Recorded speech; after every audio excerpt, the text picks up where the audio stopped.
Eastern Illinois' administration has more tough decisions to make when it comes to programs and people. Good evening and thanks for joining us. I'm Abby Taylor. And I'm Lauren Berry.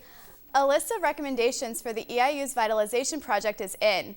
For the last few months, a team of nearly 70 Eastern Illinois University administrators, faculty, and students have been working to identify new marketing strategies, program sustainability, and student enrollment growth. The team was split up into 9 different work groups. Some of the recommendations include consolidating or eliminating different academic programs, such as chemistry, pre-engineering, and philosophy.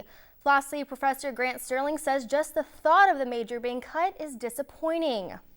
We've already had students say, whoa, I was interested in being a philosophy major, but now you guys are going to be eliminated, so I'm not going to do that. Philosophy professor Grant Sterling says the thought of the philosophy department being eliminated is upsetting.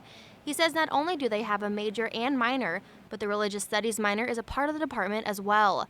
Sterling says it's disappointing the work groups are focusing the cuts on financial needs. Our department is already shrinking.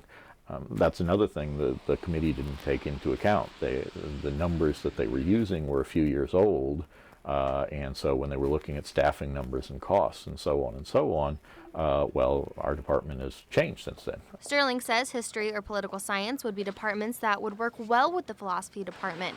He says conflict of interest could make it difficult when it comes to scheduling and financial needs. I think diminishes both departments. You have to take into account, right, there's going to be scheduling issues as to setting up courses at different times. You have to deal with the department's budget. Philosophy major Susan Jenkins says she's not worried because she's graduating in the spring, but the thought of her professors losing their jobs is upsetting. The professors are it's going to diminish from their careers, and that's a horrible thing. I mean, who wants to look at this, wants to face this kind of thing when they're in their 50s or 60s? And if you stop and think about how much of their lives they devote to academia so that they can pass this on to the students.